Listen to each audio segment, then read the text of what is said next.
சட்டப்பேரவையில் 2024-25 ஆண்டுக்கான வேளாண் நிதிநிலை அறிக்கையை வேளாண் துறை அமைச்சர் MRK பன்னீர்செல்வம் இன்று தாக்கல் செய்ய உள்ளார். விவசாயிகளின் கோரிக்கைகளை நிறைவேற்றும் வகையில் பல்வேறு அறிவிப்புகள் இதில் இடம்பெறும் என எதிர்பார்க்கப்படுகிறது. தேர்தல் வெற்றியை நோக்கிய நம் பயணத்தில் அடுத்த 100 நாட்களும் மிக முக்கியமானவை என்று முதலமைச்சர் மு.க. ஸ்டாலின் அவருடைய எக்ஸ் பக்கத்தில் பதிவிட்டுள்ளார். மேலும் கடமை உணர்வோடு ஓய்வின்றி உழைப்போம் என்றும் இந்தியா கூட்டணியை வெற்றி பெற செய்வோம் எனவும் குறிப்பிட்டுள்ளார். திமுக அரசின் பட்ஜெட் பயன் தரும் பட்ஜெட் என்பதை மக்களவைத் தேர்தலில் மக்கள் நிரூபிப்பார்கள் என அமைச்சர் தங்கம் தென்னரசு கூறியுள்ளார். திமுக அரசின் பட்ஜெட் காணல் நீர் போன்றது, மக்களுக்கு பயன் தராது என்று கூறிய எதிர்க்கட்சித் தலைவர் எடப்பாடி பழனிசாமிக்கு பதிலளிக்கும் வகையில் இவ்வாறு தெரிவித்துள்ளார்.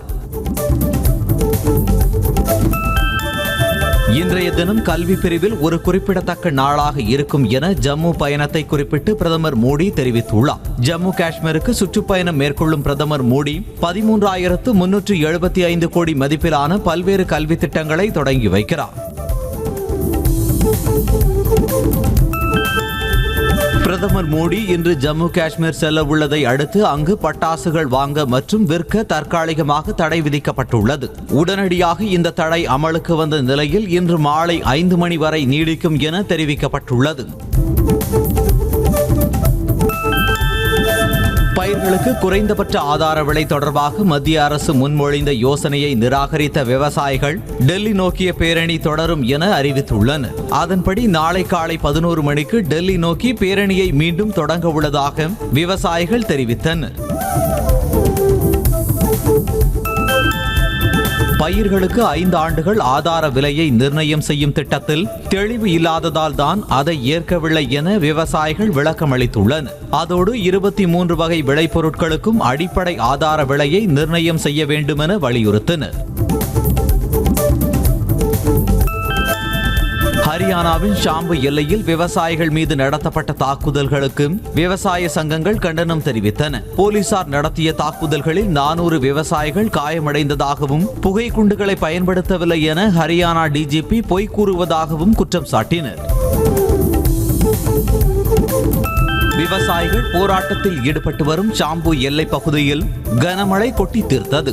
இதனால் விவசாயிகள் அவர்கள் எடுத்து சென்ற வாகனங்களுக்குள் தஞ்சமடைந்தனர். போராட்டம் காரணமாக ஷாம்பு எல்லையில் வாகனங்கள் அணிவகுத்து காத்திருக்கின்றன. சென்னையில் உலக தரத்தில் அமைக்கப்பட்டுள்ள ஒலிம்பிக் அகாடமியை அமைச்சர் உதயநிதி ஸ்டாலின் திறந்து வைத்தார். அதனைத் தொடர்ந்து நீலகிரி, திருப்பூர் உள்ளிட்ட மாவட்டங்களில் 44 கோடி ரூபாய் மதிப்பில் கட்டப்பட்ட விளையாட்டு கட்டடங்களை அவர் திறந்து வைத்தார். கடல்நீரை குடிநீராக்கும் நிலையத்தை வரும் 24ஆம் தேதி முதல்வர் மு.க. ஸ்டாலின் திறந்து வைக்க உள்ளதாக அமைச்சர் K.N. நேரு தெரிவித்தார். செங்கல்பட்டு மாவட்டம் வடநெம்மேலியில் அமைக்கப்பட்டுள்ள இந்த நிலையத்தில் தற்போது சோதனை ஓட்டம் நடைபெற்று வருவதாகவும் அமைச்சர் நேரு கூறினார். தமிழக பட்ஜெட் வெறும் காணல் நீர் போல் உள்ளது என்று EPS கூறியதற்கு பட்ஜெட் குறித்து ஏதாவது பேச வேண்டும் என்பதற்காக அவர் பேசியுள்ளதாக அமைச்சர் மா. சுப்பிரமணியன் தெரிவித்துள்ளார். சென்னையில் செய்தியாளர்களிடம் பேசிய அவர் பட்ஜெட் குறித்த விவரங்களை பட்டியலிட்டார். பத்திரிகையாளர்கள் குறித்த சர்ச்சை பேச்சு தொடர்பான வழக்கில் நடிகர் SV சேகருக்கு 1 மாதம் சிறை தண்டனையும் 15,000 ரூபாய் அபராதமும் விதித்து சென்னை சிறப்பு நீதிமன்றம் தீர்ப்பளித்தது. கடந்த 2018ஆம் ஆண்டு பெண் பத்திரிகையாளர்கள் குறித்து விமர்சித்து தனது Facebook பக்கத்தில் பகிர்ந்திருந்தார். மதுரை மருத்துவக் கல்லூரியை தேர்தல் பணிக்கு பயன்படுத்த தடை கோரிய வழக்கை சென்னை உயர்நீதிமன்றத்திற்கு மாற்றி உயர்நீதிமன்ற மதுரை கிளை உத்தரவிட்டுள்ளது. மாணவர் சங்கத்தைச் சேர்ந்த ராஜா முகமது தாக்கல் செய்த மனுவிற்கு இந்திய தலைமை தேர்தல் ஆணையம் பதிலளிக்க வேண்டியுள்ளதால் மாற்றப்பட்டுள்ளது.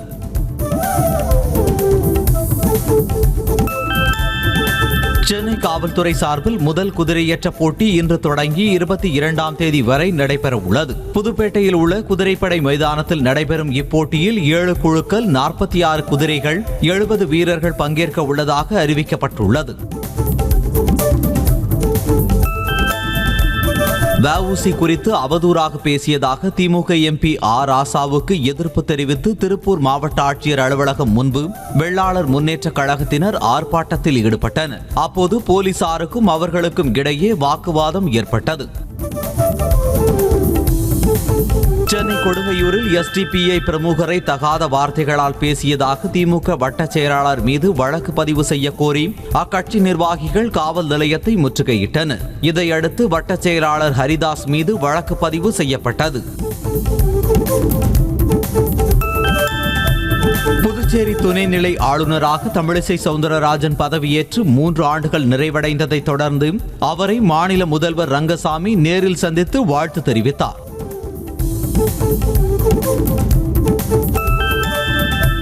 ஆந்திராவில் பறவை காய்ச்சல் பாதிப்பு அதிகரித்துள்ள நிலையில் வேலூர் மாவட்டம் பேரணாம்பட்டு அடுத்த பத்தலப்பள்ளியில் உள்ள தமிழக ஆந்திர எல்லையில் சோதனைக்கு கால்நடை குழு அமைக்கவில்லை என புகார் எழுந்துள்ளது. உடனே குழுவை அமைக்க வேண்டும் என மக்கள் கோரிக்கை விடுத்துள்ளனர்.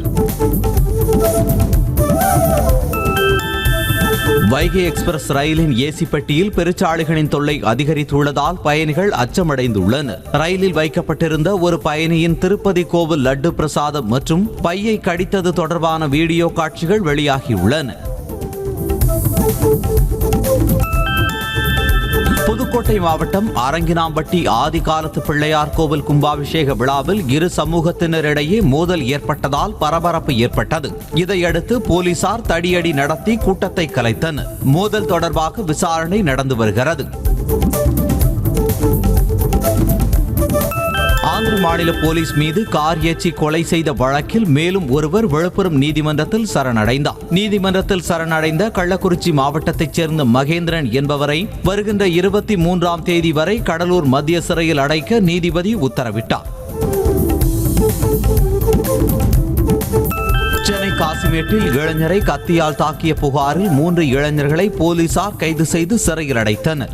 இருசக்கர வாகனத்தில் சென்ற இளைஞரை மடக்கி எதற்காக அடிக்கடி வருகிறாய் என கேட்டு தாக்கிய அன்பரசு, தமிழரசு மற்றும் முகேஷ் ஆகிய 3 கைது செய்யப்பட்டனர்.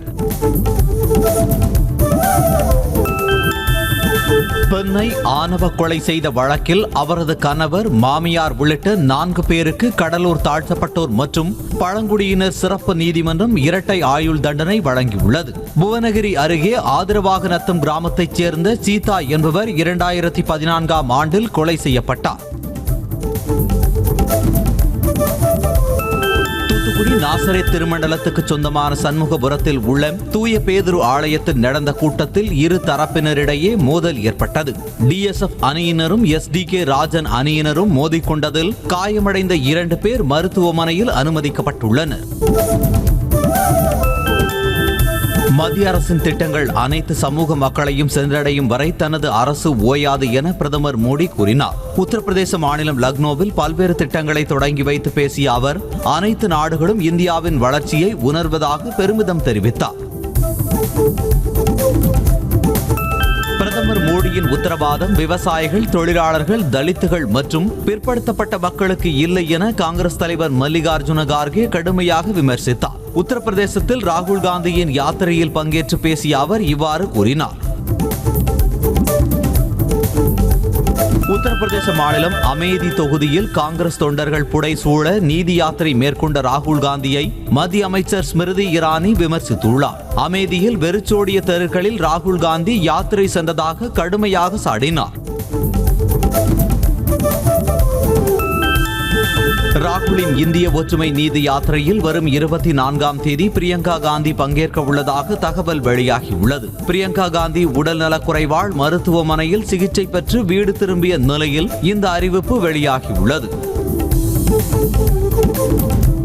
உத்தரப்பிரதேசத்தில் காங்கிரஸ் கட்சிக்கு 17 தொகுதிகளை மட்டும் ஒதுக்கியுள்ளதாக சமாஜ்வாதி தெரிவித்துள்ளது. ஏற்கனவே 11 தொகுதிகள் மட்டுமே ஒதுக்கப்படும் என கூறிய நிலையில் 21 தொகுதிகளை அம்மாநில காங்கிரஸ் தலைவர் அஜய் ராய் கேட்டது குறிப்பிடத்தக்கது. சத்தீஸ்கரில் உள்ள காங்கிரஸ் எம்எல்ஏக்களுக்கு அமைச்சர் பதவி வழங்குவதாக ஆசை காட்டி பாஜக தங்கள் பக்கம் ஈர்த்துக் கொள்ள முயற்சிப்பதாக முன்னாள் முதலமைச்சர் பூபேஷ் பாகேல் குற்றம் சாட்டியுள்ளார். மக்களவைத் தேர்தலில் தோல்வியை எதிர்நோக்கி பாஜக இதுபோன்ற செயல்களில் ஈடுபடுவதாக விமர்சித்தார். பிரதமர் மோடி மற்றும் மத்திய அமைச்சர் அமித்ஷாவை தேசிய மாநாட்டு கட்சியின் தலைவர் ஃபரூக் அப்துல்லா இரவில் ரகசியமாக சந்தித்து பேசியதாக பரவிய தகவலுக்கு அவர் மறுப்பு தெரிவித்துள்ளார். பிரதமரை சந்திக்க வேண்டுமென்றால் இரவில் ஏன் சந்திக்க வேண்டும், பகலிலேயே சந்திப்பேன் எனவும் பதிலடி கொடுத்தார். ராஷ்டிரிய ஜனதா தள முக்கிய தலைவரும் பீகார் முன்னாள் துணை முதல்வருமான தேஜஸ்வி யாதவ் முசாபர்பூரில் இருந்து ஜன் விஸ்வாஸ் யாத்திரையை இன்று தொடங்குகிறார். மக்களவைத் தேர்தலையொட்டி நடைபெறும் இந்த யாத்திரை மாநிலத்தின் 33 மாவட்டங்கள் வழியாக செல்கிறது.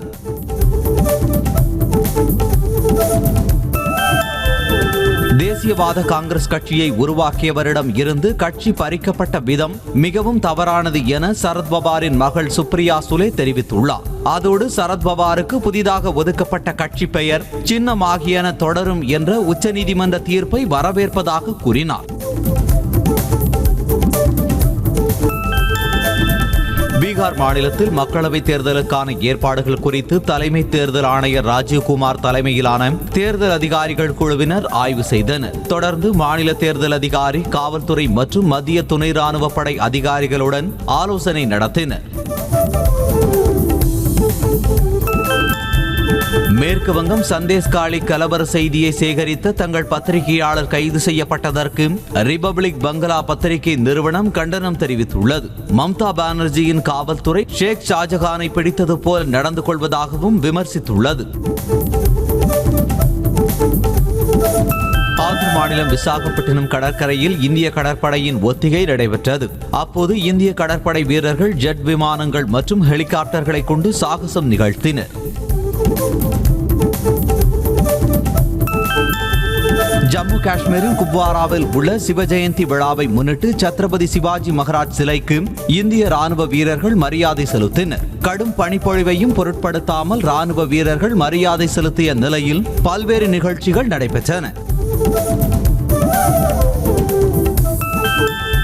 பஞ்சாப் மற்றும் ஹரியானாவின் பல இடங்களில் நேற்று இரவு ஆலங்கட்டி மழை பொழிந்தது. சண்டிகர் அருகில் உள்ள ஜிராக்பூரில் ஆலங்கட்டி மழையுடன் கனமழை கொட்டி தீர்த்தது. இந்நிலையில் பஞ்சாப் மற்றும் ஹரியானா மாநிலங்களுக்கு இன்று ஆரஞ்சு அலர்ட் விடுக்கப்பட்டுள்ளது. ஹிமாச்சல பிரதேச மாநிலம் குழு பகுதியில் கடும் பனிப்பொழிவு காரணமாக சாலைகள் முழுவதும் பனி குவிந்துள்ளதால் போக்குவரத்திற்கு தடை விதிக்கப்பட்டுள்ளது. இதனால் சுற்றுலா பயணிகள் வெளியே செல்ல முடியாமல் அவதியடைந்துள்ளனர். லடாக் யூனியன் பிரதேசத்தின் கார்கில் பகுதியில் நேற்றிரவு நிலநடுக்கம் ஏற்பட்டது. ரிக்டர் அளவுகோலில் 5.2 அதிர்வுகள் பதிவாகின. இந்த நிலநடுக்கம் 10 கிலோமீட்டர் ஆழத்தில் மையம் கொண்டிருந்ததாக தேசிய நிலநடுக்க அறிவியல் மையம் தெரிவித்துள்ளது. கர்நாடக மாநிலம் பெங்களூருவில் ஹோட்டல்களில் பணியில் சேர்ந்து திருடி வந்த ஊழியர் பணத்தை திருடிய சிசிடிவி காட்சி வெளியாகியுள்ளது. ரவிக்குமார் என்பவர் பத்தரஹள்ளியில் உள்ள ஒரு ஹோட்டலில் திருடிவிட்டு தப்பிய நிலையில் தேவனஹள்ளி அருகே உள்ள ஹோட்டலில் திருடிய போது பிடிபட்டார்.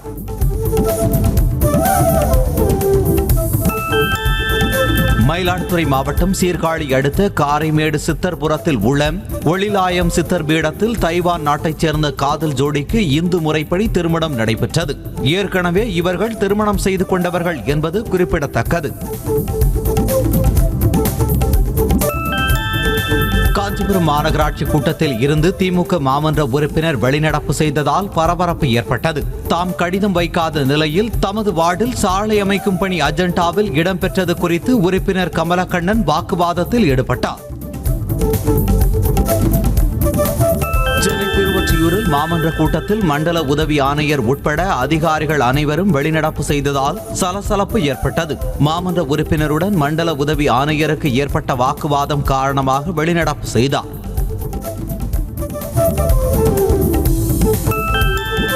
தனது காணாமல் போன மகளை மீட்டுத்தர வலியுறுத்தி அவரது தாயார் தூத்துக்குடி மாவட்ட ஆட்சியர் அலுவலகம் முன்பு கதறி அழுதபடி தர்ணாவில் ஈடுபட்டார். எப்போதும் வென்றான் பகுதியைச் சேர்ந்த 15 வயது சிறுமி கடந்த 13ஆம் தேதி பள்ளிக்கு சென்று வீடு திரும்பவில்லை என கூறப்படுகிறது. தனக்கு வீல் சேர் வழங்கி உதவிய கள்ளக்குறிச்சி மாவட்ட ஆட்சியர் ஸ்ரவன்குமாருக்கு கால் செயலிழந்த நபர் அதே வீல் சேரில் வந்து நன்றி தெரிவித்தார். செம்பியன் மாதேவி கிராமத்தைச் சேர்ந்த ஆறுமுகம் கிணறு வெட்டும் போது தவறி விழுந்ததில் கால் செயலிழந்தது. மயிலாடுதுறை அருகே தனது புகார் மீது போலீஸ் நடவடிக்கை எடுக்கவில்லை என கோரி மாற்றுத்திறனாளி ஒருவர் மாவட்ட ஆட்சியரிடம் மனு அளித்தார். சோளம்பேட்டையைச் சேர்ந்த தங்கமுருகன் வேலி தகராறு காரணமாக பக்கத்து வீட்டினர் தனது சகோதரிகளை தாக்கியதாக கூறியுள்ளார். திருவண்ணாமலை மாவட்டம் செய்யாறு மார்க்கெட் பகுதியில் கழிவுநீர் கால்வாய் கட்டும் பணி மந்தகதியில் நடந்து வருவதால் வியாபாரிகள் சாலை மறியலில் ஈடுபட்டனர். கடந்த 4 மாதங்களாக நடந்து வரும் பணியால் வியாபாரம் பாதிக்கப்படுவதோடு போக்குவரத்து நெரிசல் ஏற்படுவதாகவும் குற்றம் சாட்டினர்.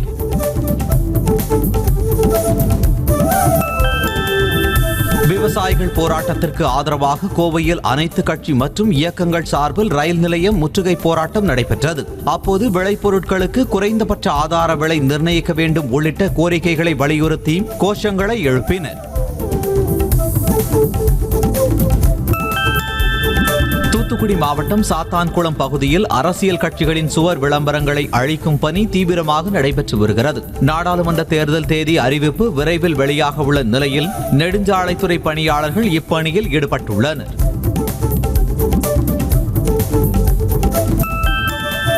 மதுரை காமராஜர் பல்கலைக்கழகத்தில் பணியாற்றும் பேராசிரியர்கள் மற்றும் ஊழியர்களுக்கு சம்பளம் மற்றும் ஓய்வூதியம் வழங்க கோரி 4வது நாளாக பணிப்புறக்கணிப்பு போராட்டத்தில் ஈடுபட்டனர். இதனால் அலுவலகம் மற்றும் மாணவர்களின் விடைத்தாள் திருத்தும் பணிகள் முடங்கியுள்ளன.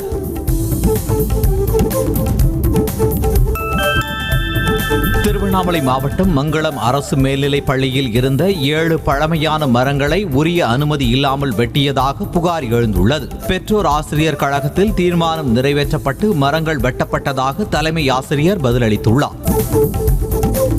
காரைக்காலில் வீட்டின் அருகே விளையாடிக் கொண்டிருந்த 4 வயது சிறுவன் குளத்தில் மூழ்கி உயிரிழந்த சம்பவம் சோகத்தை ஏற்படுத்தியுள்ளது. சிறுவன் குளத்தில் மிதப்பதை பார்த்த உறவினர்கள் அவனை மீட்டு மருத்துவமனையில் அனுமதித்த நிலையில் ஏற்கனவே இறந்துவிட்டதாக மருத்துவர்கள் தெரிவித்தனர். திண்டுக்கல் மாவட்டம் வத்தலக்குண்டு அருகே அசாம் மாநிலத்தைச் சேர்ந்த நபரை கத்தியால் குத்திய சமையல் மாஸ்டர் கைது செய்யப்பட்டார். ஹோட்டல் ஊழியரான சூட்டுமாஜி என்பவர் தமிழர்களை கிண்டல் செய்ததால் 4 நேரியைச் சேர்ந்த சங்கர் கத்தியால் குத்தியதாக கூறப்படுகிறது.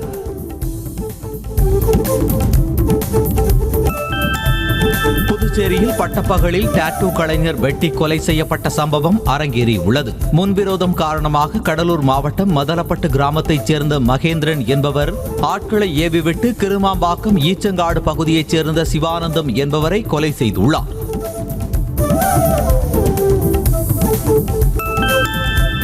புதுச்சேரியில் மெக்கானிக்கை வெட்டி படுகொலை செய்த வழக்கில் 4 பேர் கடலூர் புதுநகர் காவல் நிலையத்தில் சரணடைந்தனர். இதையடுத்து 4 பேரையும் கைது செய்த போலீசார் நீதிமன்றத்தில் ஆஜர்படுத்தி சிறையில் அடைத்தனர். தருமபுரி மாவட்ட ஆட்சியர் அலுவலகத்தில் ஒசஅள்ளி ஊராட்சி தலைவர் ஆறுமுகம் தீக்குளிக்க முயன்றதால் பரபரப்பு ஏற்பட்டது. அரசு மதுபான கடை அமைக்க எதிர்ப்பு தெரிவித்து ஆட்சியர் அலுவலகத்திற்கு மனு கொடுக்க சென்ற போது டீசல் கேனை எடுத்து உடலில் ஊற்றி தீக்குளிக்க முயன்றார்.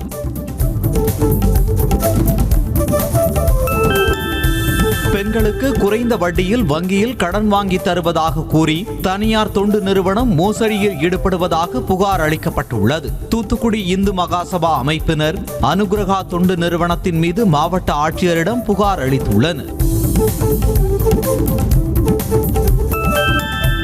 கிருஷ்ணகிரி மாவட்டம் ஓசூரில் வீட்டின் பூட்டை உடைத்து 46 சவரன் நகை மற்றும் 30,000 ரூபாய் பணத்தை மர்ம நபர்கள் கொள்ளையடித்து சென்றுள்ளனர். இதுகுறித்து வழக்கு பதிவு செய்துள்ள போலீசார் சிசிடிவி காட்சிகள் உதவியுடன் தேடி வருகின்றனர். தூத்துக்குடி மாவட்டம் ஸ்ரீவைகுண்டம் அருகே 91 பவுன் கொள்ளையடிக்கப்பட்ட சம்பவம் அதிர்ச்சியை ஏற்படுத்தியுள்ளது. கேம்பலாபாத் பகுதியைச் சேர்ந்த அப்துல் காதர் துபாயில் வேலை செய்து வரும் நிலையில் அவரது மனைவி சபீனா உறவினரின் துக்க வீட்டுக்கு சென்றிருந்த போது கொள்ளை நடந்துள்ளது.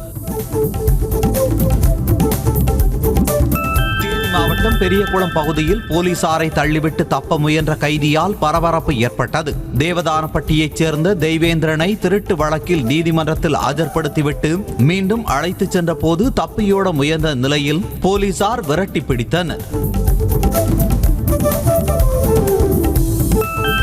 நாகப்பட்டினம் மாவட்டத்தில் நெல் வயல்களுக்கு நடுவே பதுக்கி வைக்கப்பட்டிருந்த கள்ளசாராய மூட்டைகளை போலீசார் பறிமுதல் செய்தனர். கீழகாவலாக்குடியைச் சேர்ந்த தவமணி என்பவர் காரைக்காலில் இருந்து கடத்தி வந்து அப்பகுதியில் விற்பனை செய்து வந்தது கண்டுபிடிக்கப்பட்டது. தமிழகம் முழுவதும் கடந்த ஜனவரி மற்றும் நடப்பு பிப்ரவரி மாதங்களில் போதைப் பொருட்கள் விற்பனை மற்றும் கடத்தலில் ஈடுபட்டதாக 358 பேர் கைது செய்யப்பட்டுள்ளனர். 1,50,00,000 ரூபாய் மதிப்பிலுள்ள போதைப் பொருட்கள் உள்ளிட்டவையும் பறிமுதல் செய்யப்பட்டுள்ளன. சென்னை அடுத்த மேடவாக்கம் மேம்பாலத்தில் கார் கட்டுப்பாட்டை இழந்து தலைக்குப்புற கவிழ்ந்து விபத்துக்குள்ளானதால் போக்குவரத்து பாதிக்கப்பட்டது. காரில் இருந்தவர் சிறு காயங்களுடன் உயிர் தப்பினார். தகவல் அறிந்து சென்ற போலீசார் காரை மீட்டு போக்குவரத்தை சீர் செய்தனர். மாவட்டம் அரகண்டநல்லூர் அருகே கரும்பு லாரியும் பயணிகள் சுற்றுலா வேனும் மோதிக்கொண்டதில் 8 பேர் காயமடைந்தனர். புறவழிச்சாலையில் தபோவனம் என்கிற இடத்தில் நேரிட்ட விபத்தால் திருவண்ணாமலை திருக்கோவிலூர் சாலையில் போக்குவரத்து பாதிக்கப்பட்டது. வாடகையை உயர்த்தி வழங்க வலியுறுத்தி புதுக்கோட்டை மாவட்டம் அறந்தாங்கி அருகே லாரி உரிமையாளர்கள் சங்கத்தினர் வேலை நிறுத்த போராட்டத்தில் ஈடுபட்டு வருகின்றனர். தமிழ்நாடு நுகர்பொருள் வாணிப கழக கிடங்குக்கு நெல் ஏற்றி வரும் லாரிகளுக்கு வாடகையை உயர்த்தி வழங்க கோரியுள்ளனர். அரசு பேருந்து படிக்கட்டில் மாணவர்கள் தொங்கியவாறு பயணம் செய்ததால் தாம்பரம் மேம்பாலத்தில் ஓட்டுநர் திடீரென பேருந்தை நிறுத்தினார். பின்னர் கீழே இறங்கி வந்து மாணவர்களையும் அனைவரையும் உள்ளே அனுப்பி வைத்த பின்னரே பேருந்தை எடுத்துச் சென்றார்.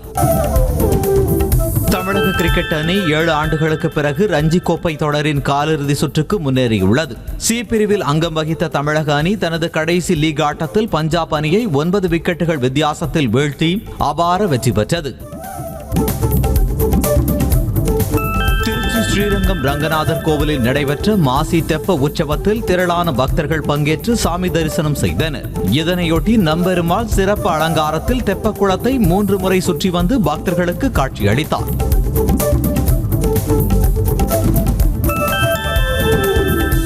மயிலாடுதுறையில் தீப்பாய்ந்தாள் அம்மன் கோவில் 132வது ஆண்டு தீமிதி திருவிழா வெகு விமர்சையாக நடைபெற்றது. இதில் சில பக்தர்கள் தங்களது குழந்தைகளை தோளில் சுமந்து தீக்குண்டத்தில் இறங்கி நேர்த்தி கடனை செலுத்தினர். விழாவில் கண்கவர் வான வேடிக்கை நிகழ்ச்சிகளும் நடைபெற்றன. தஞ்சாவூர் மாவட்டம் கும்பகோணம் காளகஸ்தீஸ்வரர் கோவிலில் மாசி மக உற்சவத்தின் 5ஆம் நாளில் பஞ்சமூர்த்திகள் சிறப்பு அலங்காரத்தில் எழுந்தருளி பக்தர்களுக்கு காட்சியளித்தனர். இதனையொட்டி நாதஸ்வர மற்றும் தவில் கலைஞர்கள் மல்லரி இசைத்து இசை சமர்ப்பணம் செய்தனர். அடுத்த திருமலை ராயன்பட்டினத்தில் உள்ள ஜடாயுபுரீஸ்வர சாமி கோவிலில் மாசிமக பிரம்மோற்சவ விழாவின் முக்கிய நிகழ்ச்சியான தியாகராஜர் புறப்பாடு உன்மத்த நடனம் வெகு விமர்சையாக நடைபெற்றது. இதில் திரளான பக்தர்கள் பங்கேற்று வழிபட்டனர். தஞ்சாவூர் மாவட்டம் கும்பகோணத்தில் உள்ள சக்கரபாணி சுவாமி கோவிலில் மாசிமக பெருவிழாவையொட்டி தங்க கருட வாகனத்தில் பெருமாள் ஓலை சப்பரத்தில் வீதி உலா வந்து பக்தர்களுக்கு காட்சியளித்தார். இதனையொட்டி கோவில் முழுவதும் வண்ண மின் விளக்குகளால் அலங்கரிக்கப்பட்டிருந்தது. மயிலாடுதுறை மாவட்டம் திருமணச்சேரியில் உள்ள உத்வாகநாத சாமி கோவில் சப்பர திருவிழாவில் பக்தர்கள் பங்கேற்று சாமி தரிசனம் செய்தனர். இதனையொட்டி சாமி மற்றும் அம்பாள் சிறப்பு மலர் அலங்காரத்தில் சப்பரத்தில் எழுந்தருளி பக்தர்களுக்கு காட்சியளித்தனர். இந்தோனேஷிய சர்வதேச மோட்டார் விழா 2024இல் சுசுகி நிறுவனம் தனது ஏர்டிகா க்ரூயஸ் மாடலை அறிமுகம் செய்துள்ளது. இந்த காரின் முகப்பு பகுதியில் இன்வெர்ட் செய்யப்பட்ட எல் வடிவ டே டைம் ரன்னிங் லைட்டுகள் வழங்கப்பட்டுள்ளன. இவை மேம்பட்ட பம்பரில் பொருத்தப்பட்டுள்ளன. செய்திகளை உடனுக்குடனும் துல்லியமாகவும் தெரிந்து கொள்ள சப்ஸ்கிரைப் பண்ணுங்க.